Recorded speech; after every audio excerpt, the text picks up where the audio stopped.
All right, here we are, TigerBait.com, Thursday night show. Looks like we got some bad weather here in Baton Rouge and a little late start tonight. Preston was on earlier. A lot to talk about tonight, certainly with several weeks left until National Signing Day, the first signing period. So we're going to get a lot of your questions tonight.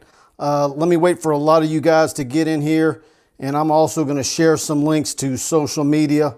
Let some folks know that we're live and get that all handled real quick. Let's see here. Hope you guys are all having a good week, like me, ready for the weekend, although I know a bunch of you probably may not be that ready for Alabama on Saturday night, but I actually I think LSU is going to play well Saturday night. I was thinking earlier, would I take the points, the close to 30 point spread? Some of you guys at Wager, let me know what you guys are doing. So, all right, Chris Van SMS Domain, we got you in here. Garrett Galjor, evening, Mike, and Garrett's also ready for some recruiting news. We're going to have that for you. Do me a favor. I know much appreciated to all of you guys that share us on social media. If you like the show, you appreciate the information we bring you each week, please do me a favor. Hit the like button and share it to your Facebook timeline. Much appreciated.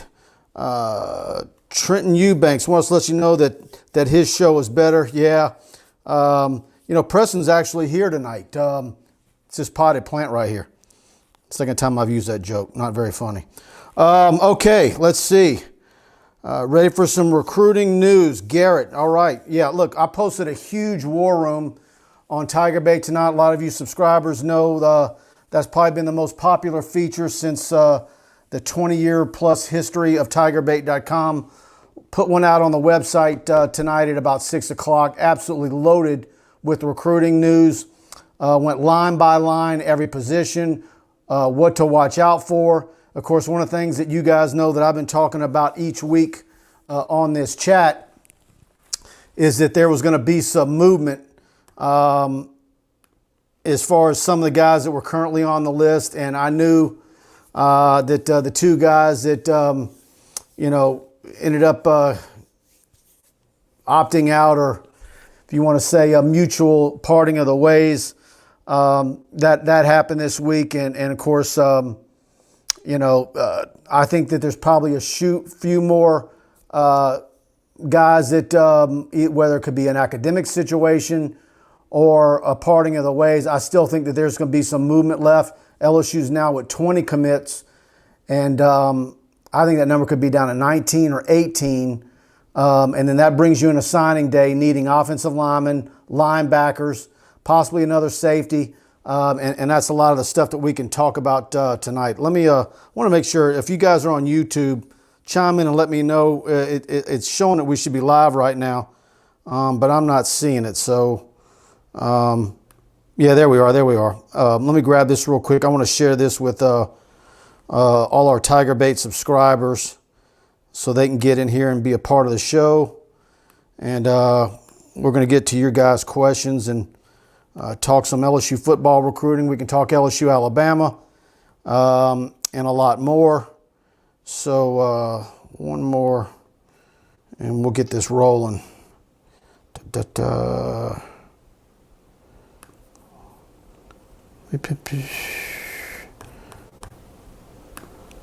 All right, guys.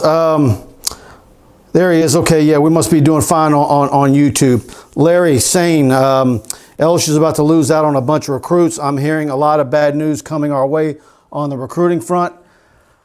Look, I don't know if you call it bad news or not. I'm one of those guys that kind of have, Corey Foreman was supposed to have, early in the week, has been talked about, was coming in this weekend. Now he's not. There was a stretch, probably August, September, where I thought LSU was a probable for Corey Foreman, but even then it was a little iffy. I've just seen him be a little bit erratic. All last year, 2019, LSU was the front runner for Corey Foreman. hadn't had a conversation with any of the coaches at Clemson, and goes to Clemson on a weekend, commits after we have been told that he was a package deal with Mason Smith. They were best friends. Not soon after that, he decommits. LSU's back in it. My guy out in California that covers USC tells me that USC is going to end up with him. That seemed absolutely ridiculous at the time. Then we started hearing about Christian Lockentour making a lot of headway. Bill Johnson, Ed Orgeron, again with him. He comes back in for another visit earlier this fall. And now, Arizona State's been making a push. USC's been making a push. And I still think LSU's possible, but that's not one that I think, as far as I didn't think LSU fans should have their hearts set on Corey Foreman at any point in the recruiting process. Absolutely would be a huge get if you could grab him. But I still think Mason Smith is a probable to LSU. One of the top defensive linemen in the country, right there at Terrebonne High School. He's going to sign on December 16th. Georgia and others are also a factor in there. Tristan Lee is going to go to Oklahoma this weekend. I know LSU is still confident with him, but that has got to make them nervous about him going to Oklahoma this weekend. And when you ask me what's going to make or break this class to the rest of the way, it's offensive linemen. I think they need a couple more linebackers as well, but you've got to have at least 2 more offensive linemen, possibly 3. And like I said in our war room tonight, they could take as many as 4, but I was told they need to be the right 4. And so I've got a bunch of guys listed there in our war room as guys to watch out for, how it might play out. I also think now we're going to see more spots open in January than we thought. There's guys that are going to decide that are not midterm grads to go ahead and wait until the second signing period. Why, I don't know. Do they maybe think they're going to take some unofficial visits because there's still no official visits to be taken under NCAA rules? That will not be a part of this year's signing class. So is there maybe some guys that think they're going to go on their own and take visits in January? We're going to see how that plays out. Esteban Estevez. LSU going to be fine recruiting. The decommits more than likely got pushed out. Yeah, that's absolutely right. I knew Hundley was going to be a guy weeks ago, and I thought the same thing. I think there's 1 or 2 more that could be a possibility as well. I'll be shocked if there's not at least 1 more, and could be as many as 2 more guys that get a call. LSU's making room. I think they're also evaluating senior film. And this is another aspect of a COVID year where the LSU coaching staff, because they can't go on the road, not having kids come on campus, so much reliance on senior film, huddle film, any film that they can get. And they're seeing some guys that just not liking what they're seeing as far as senior film. And then you've also got some guys that they're looking at transcripts academically that aren't where they need to be. And you cannot sign anybody that doesn't project as an academic qualifier. Dale Broussard, where does this class finish? Top 5. I think it can get there. Between Mason Smith, Tristan Lee, Savion Byrd. I know Savion Byrd, I talked to a recruit tonight. And, thing about Savion Byrd, offensive guard center, Duncanville, Texas. The thing on him is that doesn't do interviews, real quiet, and SMU has been the school that's been in the battle for LSU. I think LSU has a better than 50-50 chance of getting him, but that's probably where it's at right now, 50-50. I have him as a possible at LSU. So I think the only worry, there's 2 worries right now. Tristan Lee's visit to Oklahoma this weekend, and then prize linebacker commitment Rayshawn Davis hinting at possibly signing in February. And Ed Orgeron and the coaching staff need to absolutely get him on the signing on the dotted line in a couple of weeks. That is a need position. I think Damone Clark, regardless of what you think his year is looking like right now, he's going to have a high draft grade as a 3-4 linebacker. He's playing out of position right now. And the word I'm getting is that he will be a high draft pick regardless of what production or lack of production you've seen out of him this year. So Jabril Cox will be gone, Damone Clark. So that leaves you Baskerville and others at that spot there. And, Josh White isn't ready yet. He'll be back, after a freshman year. But they've got to get a strong group of linebackers and can ill afford to lose Rayshawn Davis after having him in the commitment category for all this time. He's been an integral part of helping recruit this recruiting class, close with Elias Ricks. But he's also, talking to Corey Foreman. All these recruits, particularly the ones in California that have been playing a high school senior football year. It's going to be interesting to see. Jared Bryant, say, Mike, what's the status on Mason Smith, the top player in Louisiana? Just brought him up. I have him in the probable category at LSU. I just don't see that kid going somewhere else. Certainly Georgia and other schools have recruited him very well and hard. He went to Georgia on an unofficial visit. Hear stuff about him wearing Georgia gear on campus this week or today and so forth. And these kids do that.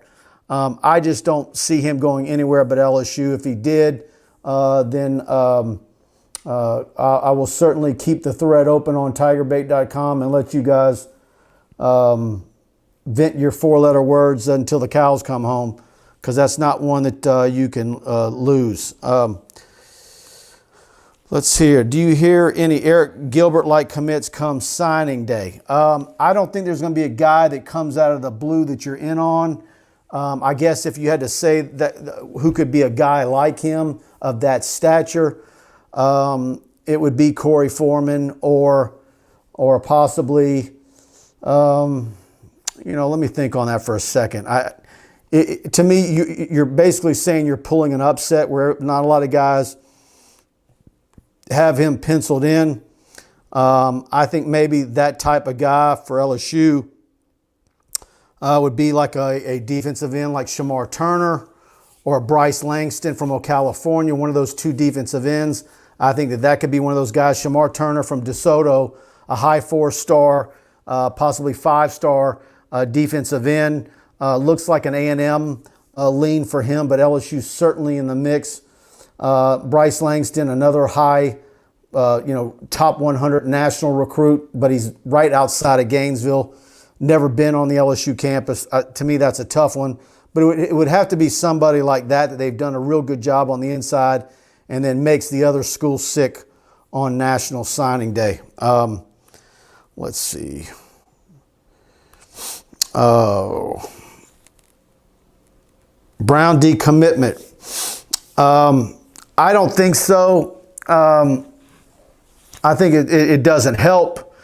But, Tristan, I think, is well aware of what's going on at LSU. I think the LSU coaching staff, Coach Craig, has done a fantastic job, keeps him in the loop, talks to him like an adult.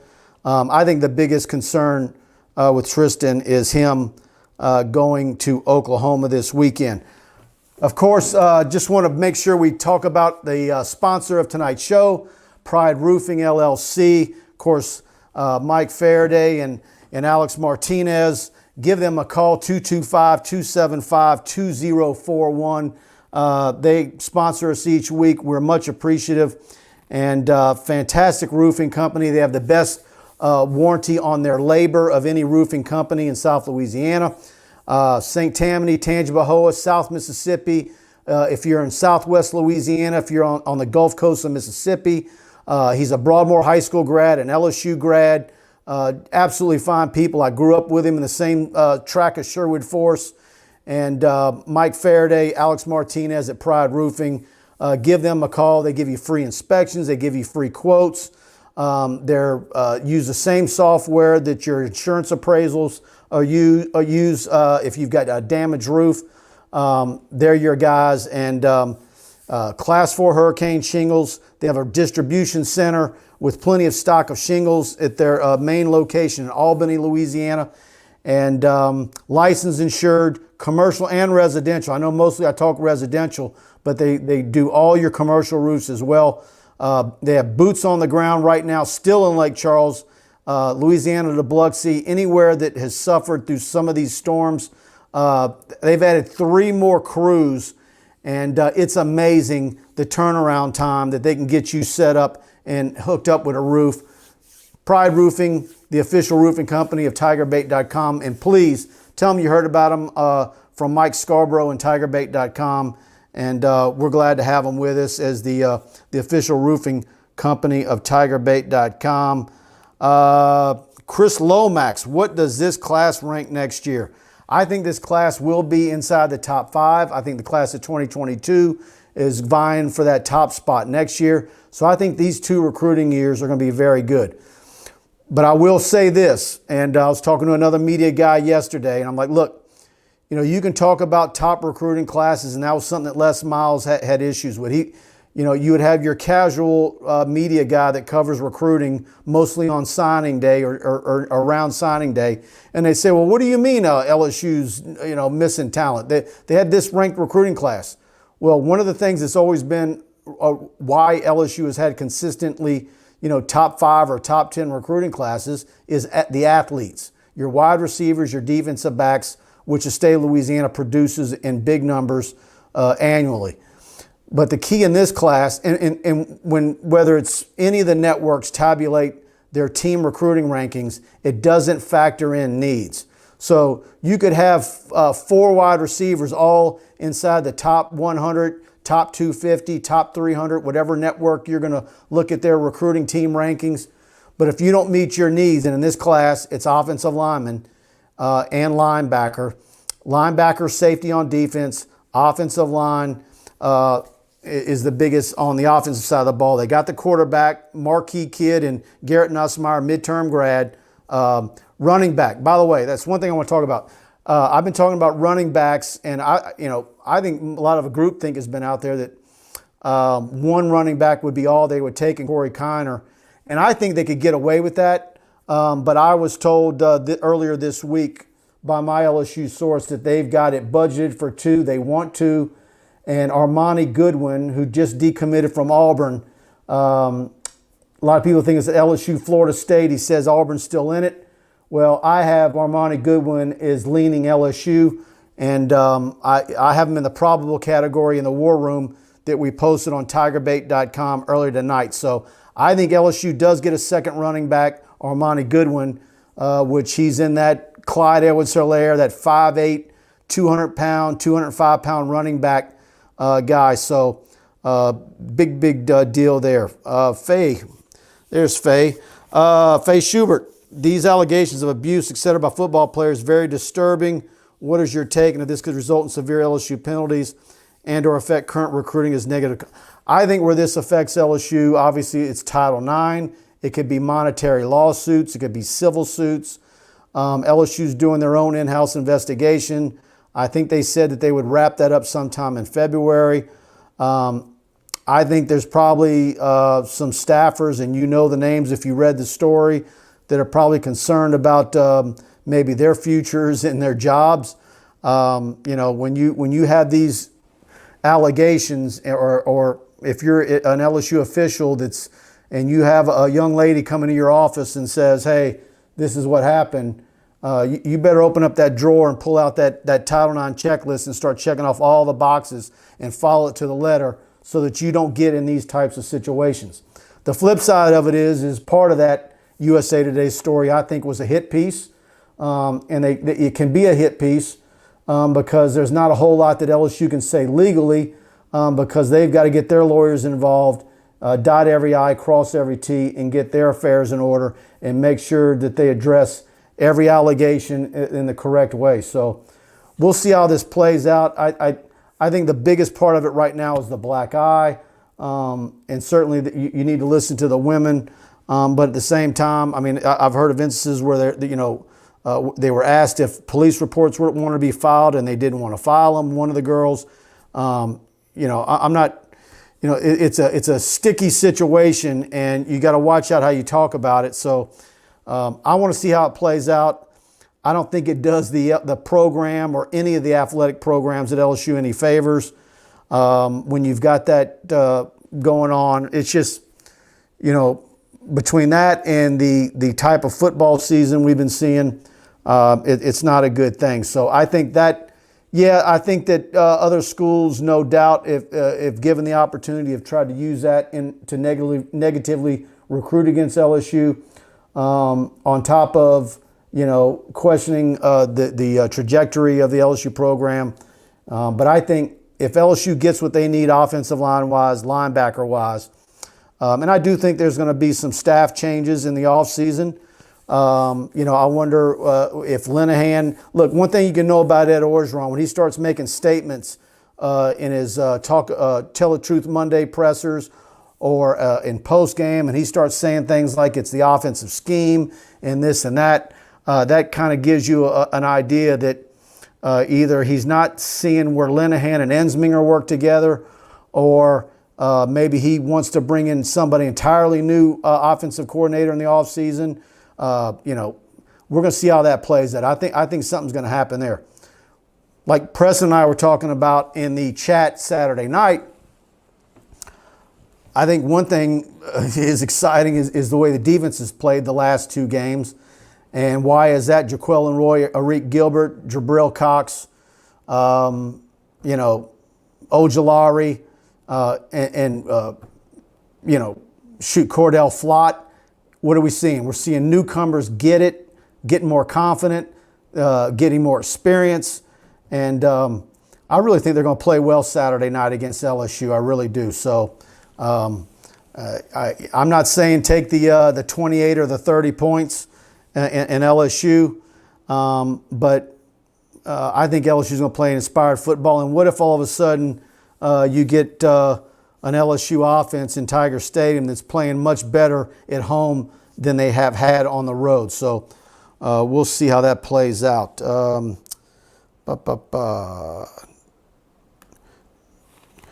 right, Chili Vic. Exactly, Mike. We have to hit the needs. Do you see LSU keeping all four safeties? Look, that's going to be very interesting. I think Kari G, with his size, maybe there's some discussion about him being a linebacker. That's something that I talked about in the War Room on Tiger Bait tonight. Earlier tonight. Go check that out. We really want to have you as a subscriber to tigerbait.com. Please check us out. $1 gets you on the site for a 1 week trial period. And also, too, it's the Christmas season. Either give yourself a Christmas gift or the LSU fan in your life a Christmas gift. If you go to the front page of tigerbait.com, we've got the gift cards for an annual subscription. We sold a bunch of those last year, and I think a lot of those guys that got that as a gift last year from someone knowing how big of an LSU fan were, I think they're renewing those or asking for them again from the same person that gave it to them. So annual subscription to tigerbait.com. The guys that get it, or the ladies, they use it every day. They get the text alerts, our newsletters, all the breaking recruiting news, all our prospect video, all our analysis pieces, football, basketball, baseball, you name it, and plus our Tiger Den premium message board. That's to me, it's a great Christmas gift, and think about that as a stocking stuffer, or treat yourself to an annual subscription to Tiger Bait. We really want to have you. Chance Babin, any more recruiting, more cornerbacks? No, it's two, and I think the biggest need right now is safety. We're going to see what Jordan Gilbert does from U-High on January 2nd. And, I'm told if he wants to commit and calls, he's a take. So it's going to be very, very interesting to see what he ends up doing in that broadcast on January 2nd, where a bunch of those guys are going to announce. Let's see here. Two safeties will move to linebacker or nickel. I think, look, depending on what Gilbert does, we're going to see how this plays out. But I think LSU's got their safeties right now, but we also need to see about Corey G. I think he could end up being a linebacker. We're going to see how that plays out. Chase Myers, why do you think Finley is starting over Max? Chase, I think TJ's got a better accuracy. I think he's got a better arm. I know Max runs a little bit better, but Max's running ability isn't where Joe Burrow's was. I think you've got your best chance with TJ Finley. He's just got to not make mistakes and regain some of that form that he had against South Carolina. And maybe a home game will do it, but it's a whole different opponent when it's Alabama and not South Carolina. Blaine Smith, what's up, guys? Glad to see you in the chat, Blaine. Let's see what we got here. Anybody else? Y'all